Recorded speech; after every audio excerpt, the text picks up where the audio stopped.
এখনকার দিনে মানে 2026-এ বসেও বহু রিলস দেখতে পাই যেখানে বলে যে কোনো মেয়ে যদি লাভ ম্যারেজ করে সেক্ষেত্রে সে নাকি রান্না করতে পারে না। মানে একটা অদ্ভুত কনসেপ্ট। এবং এই রিলসগুলোর কিন্তু দেখছি লাইকস, ভিউজ, শেয়ার এগুলো কিন্তু অতিমাত্রায় হচ্ছে, মানে লোকে খুব ভালোবেসে এটা দেখছে।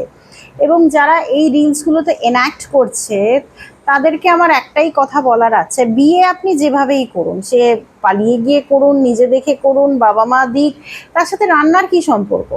আমি যেভাবেই বিয়ে করি, এবার রান্নাটা তো একটা বেসিক স্কিল, সেটা আমি ছেলে হোক কি মেয়ে হই সেটা তো আমাকে জানতেই হবে। তো এখানে লাভ ম্যারেজে মেয়েরা জলা রুটি বানায়, কোনো রান্না করতে পারে না, আর অ্যারেঞ্জ ম্যারেজের মেয়েরা তারা মানে দেখে মনে হয় যেন জন্ম হতেই তারা ওয়াইফ ম্যাটেরিয়াল হয়ে এসছে পৃথিবীতে।